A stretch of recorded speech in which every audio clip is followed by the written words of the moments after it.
అఖిల భారతీయ విద్యార్థి పరిషత్ ఏబీవీపీ గూడూరు శాఖ ఆధ్వర్యంలో స్థానిక ఏబీవీపీ కార్యాలయంలో మీడియా సమావేశం నిర్వహించారు.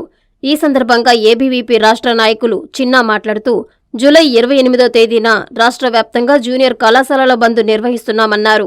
ఈ బంద్ను విజయవంతం చేయాలని ఆయన పిలుపునిచ్చారు.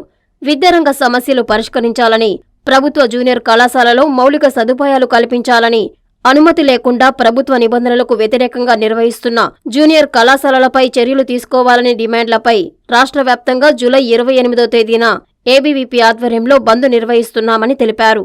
ఈ కార్యక్రమంలో ఏబీవీపీ నగర కార్యదర్శి శివశంకర్, ఏబీవీపీ నాయకులు కృష్ణ, నవీన్, ప్రదీప్, పవన్, అల్తాఫ్, తౌహీద్ తదితరులు పాల్గొన్నారు. భారతీయ విద్యార్థి పరిషత్ ఏబీవీపీ గూడూరు శాఖ ఆధ్వర్యంలో ఈరోజు పత్రికా విలేకరుల సమావేశం ఏర్పాటు చేయడం జరిగింది. దీనికి గల కారణం ఏంటంటే ఈ నెల 28వ తేదీన ఏబీవీపీ రాష్ట్ర కమిటీ పిలుపు మేరకు రాష్ట్ర వ్యాప్తంగా కూడా జూనియర్ కళాశాల పని నిర్వహించడం జరుగుతుంది. ఎందుకంటే ఈ బంద్ మనం చూసుకున్నట్లయితే రాష్ట్రంలో అనేక విద్యారంగ సమస్యలు ఉన్నాయి. వాటిలో చాలా వరకు కూడా ఈ యొక్క చైనా ఏదైతే చైతన్య నారాయణ ఉన్నాయో ఈ యొక్క ఫీజుల పేరుతో దందా నిర్వహిస్తున్నాయి. అదేవిధంగా ఈ యొక్క చైనా ఒక కళాశాలలో ఐఐటి, ఎంసెట్, నీట్ ఈ యొక్క కోచింగ్లు ఇస్తున్నారు.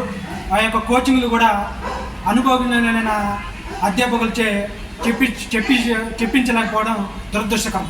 ఈ యొక్క డిగ్రీ పాస్ అయిన వాళ్ళని లేదా ఇంటర్ పాస్ అయిన వాళ్ళని తీసుకొచ్చి వారి చేత ఈ యొక్క కోచింగ్లు ఇప్పించడం కూడా చాలా దారుణమైన విషయం.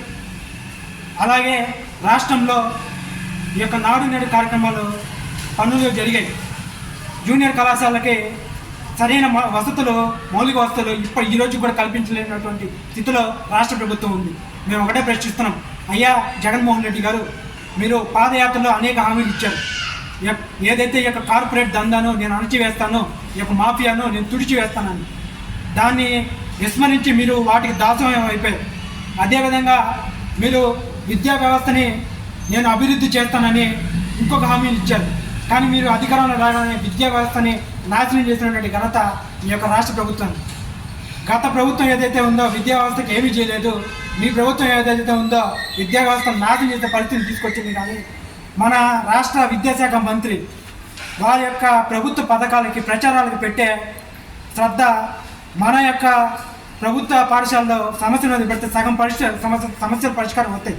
కాబట్టి ఇకనైనా మీరు ఈ యొక్క 6 నెలలు కాలం ఉంది, ఈ 6 నెలల కాలంలోనైనా మీ చేయనంత కలిగి చేస్తే మీరు కనీసం అపోజిషన్గా అన్నా మీరు నెట్టుగా రాగలరు. లేదంటే విద్యార్థులు మీది ఏదైతే ఎటువంటి స్థాయిలో నుంచి వచ్చారో ఆ అపోజిషన్ పార్టీ స్థాయిని కూడా మీకు ఇవ్వరని కూడా తెలియజేస్తున్నాం. కాబట్టి ఇకనన్నా మీరు వీటిపై దృష్టి సారించి ఈ యొక్క సమస్యలు పరిష్కారం చేయాలని కూడా మేము రాష్ట్ర ప్రభుత్వం డిమాండ్ చేస్తాం. చిన్న స్టేట్ ఎస్ఎఫ్ఎస్ కోకండి. రాష్ట్ర